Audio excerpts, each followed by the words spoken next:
มื้อนี่จากสิมารีวิวเฮ็ดข้าวปุ้นครั้งแรกให้ทุกคนเบิ่งนะก็คือมีคนคอมเมนต์มาว่าจอยเฮ็ดขนมจีนให้เบิ่งแน่ว่าซั่นจอยก็เลยว่าสั่นมาเดี๋ยวมื้อนี้สิเฮ็ดให้เบิ่งคือตั้งแต่จอยเริ่มถ่ายคลิปมามันจอยบ่เคยเฮ็ดข้าวปุ้นให้ทุกคนเบิ่งจักเทื่อนะทุกคนแล้วก็ตั้งแต่จอยรู้จักความแบบว่ายือแบบบ่แม่นรู้จักความตั้งแต่จอยเริ่มมาเฮ็ดคลิปนี้คือจอยก็บ่เคยถ่ายให้ทุกคนเบิ่งจักเทื่อคือกันว่าเรื่องเฮ็ดข้าวปุ้นของจอยแบบนี้นะ แต่ก่อนตอนจอยยังน้อยจอยมักเฮ็ดกินตลอดแต่ว่าเฮ็ดแบบง่ายๆแต่ก่อนนะแต่เดี๋ยวนี้มันเฮ็ดแบบว่าขั้นตอนแบบว่าเขาเฮ็ดอยู่ในเมืองเลยแบบนี้นะทุกคนอันนี้คือเฮ็ดข้าวปุ้นกินเองเด้อก็คือเฮ็ดสู่แม่กินตอนเที่ยงเป็นจังไดวะผู้ใดอยากรู้ว่าจอยหยังเอาแบบใดใส่ไปเบิ่งกันเลยสบายดีตอนเช้าทุกคนตื่นเช้ามามื้อนี้จอยก็คือจะต้องเข้าป่าเพื่อไปหามักปี้มาเฮ็ดข้าวปุ้นให้ทุกคนเบิ่งน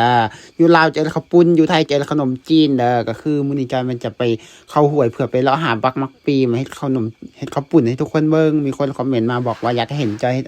ขนมจีนแบบนี้นะก็เลยว่ามามื้อนี้สิลองเฮ็ดให้เบิ่งทุกคนเป็นครั้งแรกตั้งแต่จอยถ่ายคลิปมามันอันนี้จะเป็นครั้งแรกเลยเด้อที่จอยมารีวิวเฮ็ดข้าวปุ้นให้ทุกคนเบิ่งตอนยังน้อยเฮ็ดข้าวปุ้นเฮ็ดกินแบบง่ายๆแบบหวานๆมีแต่ต้มแล้วก็ให้มันสุกมาหลังจากนั้นก็ไปล้างน้ำแล้วก็เอาเกลือแป้งนัวเอามะเขือใส่น้ำตาลใส่แล้วก็กินเลยเพราะว่าเฮ็ดแบบสไตล์บ้านนอกของเฮาแต่ว่าครั้งนี้มันจะเฮ็ดแบบสไตล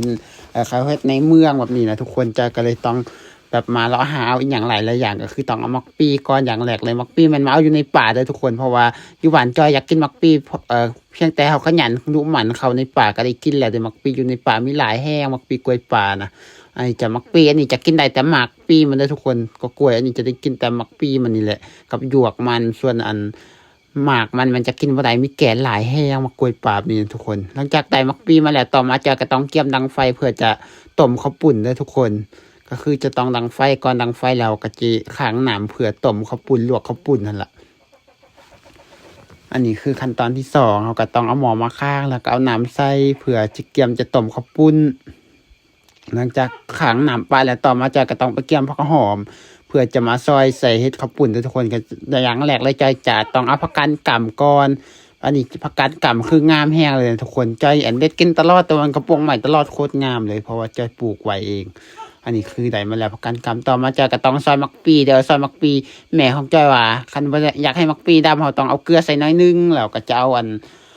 เอาผักการกำใส่พร้อมเพื่อให้มักปีมันดำว่าสันจอยก็เลยต้องเฮ็ดตามแม่บอกเลยเพราะว่าจอยก็บ่เคยซอยมักปีจักเทื่ออันนี้เป็นครั้งแรกเลยที่จอยซอยมักปีนะทุกคนคือจอยเห็นแต่ว่าเขาเจ้าจัดงานแต่งงานดองงานสุขวัญอย่างเขามักเอาปีใส่สาใส่ซุปอย่างแบบนี้จอยก็เห็นแต่เขาซอยแต่จอยบ่เคยซอยจักเทื่อมีจอยลองซอยเบิ่งก็คือว่ามันง่ายอยู่ที่ซอยมักปีบ่ได้ยากเลยคือสบายแฮง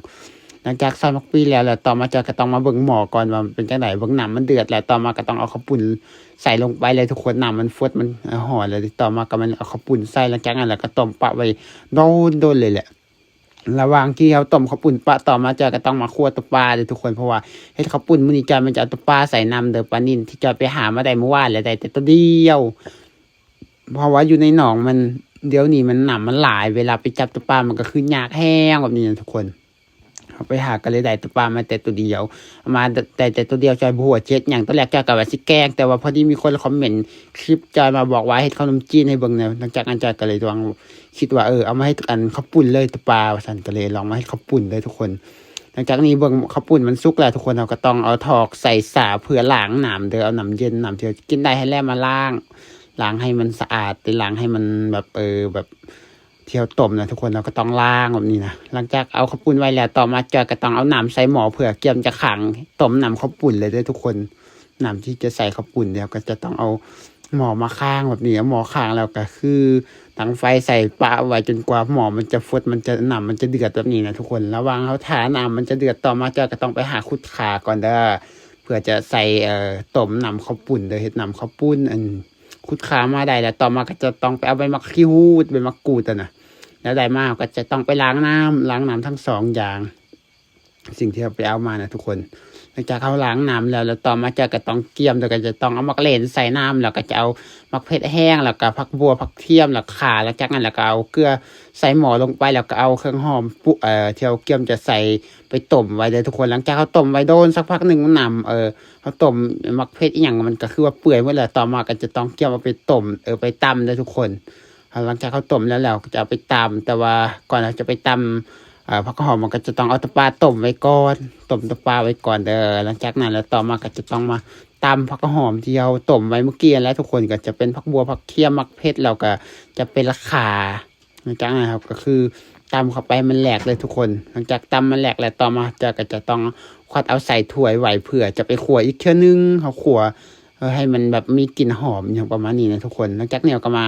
เบิ่งหม้อเฮาว่าปลามันสุกหรือยังบ่สุกคันว่ามันสุกแล้วก็คือเอาออกใส่ซามไว้จนกว่ามันจะเย็นแล้วก็จะบ่อนเอาซีนมันได้ทุกคน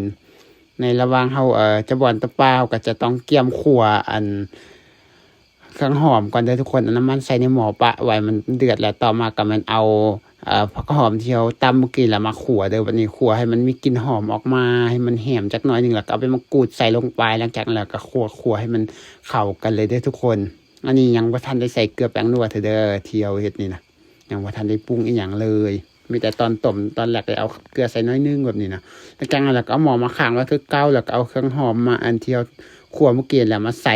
ลงไปแล้วก็ต้มเปล่าไว้จนกว่ามันหนำมันจะฟดเลยทุกคนระวังเฮาถ้าน้ำมันจะฟดน้ำมันจะเดือดต่อมาจอยก็ต้องเกี่ยมมาบ่อนตะปาอีกเทื่อนึงเพราะว่าบ่อนตะปาเพื่อจะตำเด้อปลาก็คือตอนแรกเขาก็คือว่าไปสอกคือว่าจะได้หลายสุดถ่ายแล้วไปหามันได้แต่ตัวเดียวเพราะว่าน้ำอยู่ในหนองมันหลายแห้งไปหาหยากแห้งตะปาเดี๋ยวนี้นะเพราะว่าจอยเอาน้ำใส่หนองมันหลายโคตร